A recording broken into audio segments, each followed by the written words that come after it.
I remember when I was growing up, I would see these ads for Freedom 55, right? It was I think it was some sort of investment company, right? You can retire at age 55. It's Freedom 55, right? I thought that'd be nice, right? 55, 10 years earlier than most.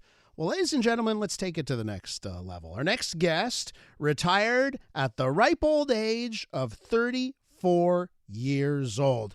He claims he's not a millionaire. The reason he can retire is because he's chosen to live in a cost-effective city like Quebec City, thanks to its cheaper rent. Grigory Lukin joins us on the line with his story of living frugally and retiring at age 34. Grigory, welcome to the program.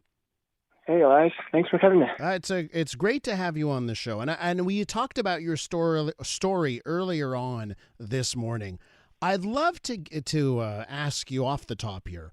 When did you decide that, the traditional plan of working until you're 65 wasn't for you? When did you make that determination? So I was about 20 years old, and this groundbreaking book had just come out. It's a 4-hour Work Week by Tim Ferriss, and it changed my mind. He wrote about a bunch of things, but one of his key concepts was geographic arbitrage. It's basically when you move someplace that is much cheaper, but you maintain the same or even better standard of living. So, some people move to Thailand, some people move to Vietnam, and I ultimately ended up in Quebec City, and I love it here. It's so interesting because I read that same book. I guess it didn't change anything for me. What was it like? What was it that you read that book and say, okay, there's got to be a better way? What was it that led to the change? Well, I really loved his philosophy of outsourcing and of basically enjoying life and trying to minimize stress. And the one other inspiration was this famous personal finance blog called Early Retirement Extreme. It's less known mainstream, but it's more popular in the personal finance community. And that guy, that guy was something else. He created the meme of living off lentils and beans and peas. And he would just repair watches and clocks for a living as a hobby and ride his bicycle all over the place. Mm-hmm. And so that guy was even more extreme than I. And so between him and Tim Ferriss, two very different people, a seed was planted. Grigory, let me ask you this, because I've heard from some listeners that are saying, that's not for me. I couldn't do that. That's not a way to live. What do you say to people? What percentage of people do you think could do what you're doing? Or does it take a special person to change the way they live so drastically?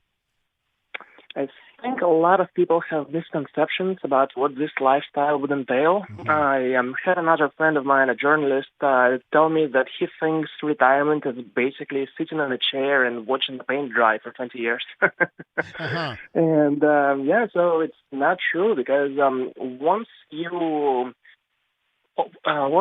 think about the things that actually make you happy and you prioritize those things in your life, then you can find a lot of alternatives that don't involve spending money. Uh-huh. So, for example, for me, I love beauty and quiet and new things. And so basically now I have this beautiful, quiet apartment that is filled with my little art collection, and I live in a beautiful city where there's something going on all the time. And local libraries are a hilariously untapped resource. But it's not for everyone, that's true, because some people can't imagine their life, for example, without a car. I just walk places and take the bus. Some people really want their Las Vegas vacations. Some people really enjoy having their shiny new iPhone as a status symbol. And there's nothing wrong with that. But I think that for a significant percentage of population, say at least 25%, this lifestyle of simplicity would be something that they would actually enjoy. Grigory, I don't need you to open up the bank statements and show us that kind of detail, but I would like to know, and I'm sure our listeners would like to know, some of the decisions, because you worked for Amazon, right? So how did you save? Was it extreme saving? And what did you do in your early working career to set yourself up for this? Overtime, lots and lots of overtime. I started as a warehouse grunt, just bottom level and working night shifts and working up to 60 hours a week. And then I never once made 100,000 USD per year. In fact, every city I lived in, I made way less than the median salary. And I was a pretty extreme saver. There's obviously 10% that would go to my retirement account automatically. But then on top of that, I would save between 40 and 60% of my take-home pay. I would cook my own lunches in my little slow cooker overnight. So beans and chicken and some vegetables. And I essentially made it a game. And every single month, whatever was left in my checking account after my emergency fund contribution and after paying the bills would go into my investing account, even if it was something as ridiculously low as, say, $59. And if you do it just 1 month or 2 months, it's not going to change your world. But if you do it consistently, month after month, year after year, and my philosophy was earn more, spend less, invest the rest, then good things will happen. With Grigory Lukin, he is 37 years old and retired when he was 34. He now lives the retired life in Quebec City. Grigory, take us to how you got to Canada, right? So you're in the U.S., and you make a decision you should move north of the border. Tell us all about that and why you did that. Well, slightly darker tangent, but you probably remember the mass shooting in Las Vegas in 2017 when there was a concert near the casino. Yeah. I was not there, but I was 1 mile away. I was on a vacation. I was on a road trip, and that evening I had made a decision to go to an off-street casino because the traffic was easier. And then leaving at 1 in the morning, I saw the ambulance lights and wondered what the hell happened.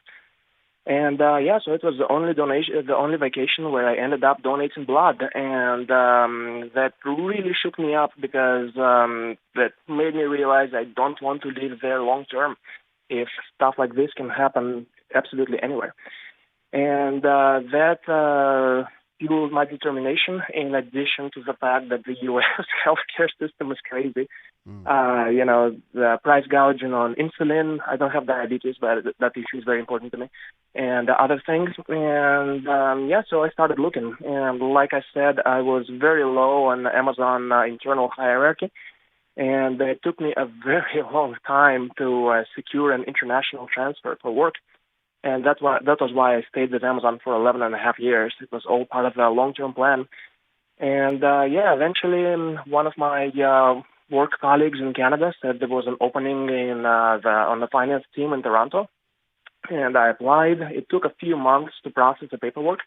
And I ended up moving from Seattle to Toronto. That was a long drive. And obviously, there are the advantages to Canada socially, culturally, and I guess healthcare wise. Then take us to Quebec City. How'd you end up in Quebec City, making the decision that you wanted to set up shop there? Math. Lots and lots of math.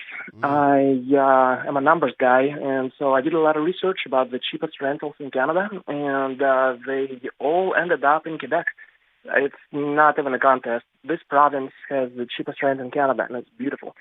And the top two choices, the top two cheapest towns in Canada in terms of rent were number one, Sherbrooke, and number two, Quebec City. And I've just looked up Sherbrooke, actually. Right now, you can rent an apartment with everything included for $250, and that is mind-blowing.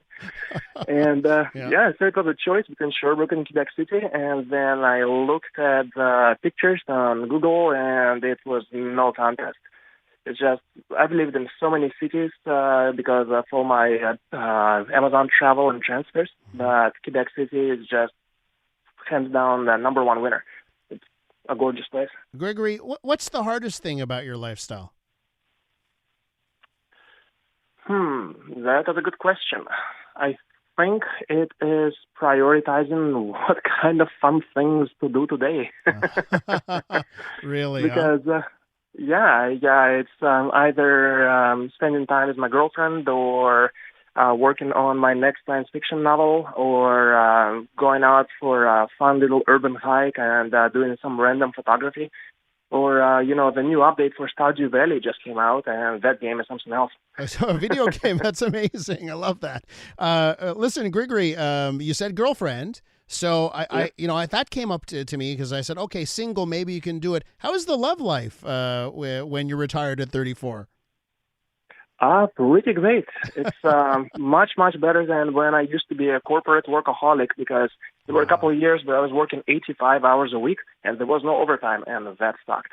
Wow. So this is a complete opposite of that. And before some of your listeners object, there's a lot of fun stuff you can do that, once again, does not require trips to Las Vegas or some such. You can cook together, hang out. There's Netflix. There's all kinds of road trips. And, life is great.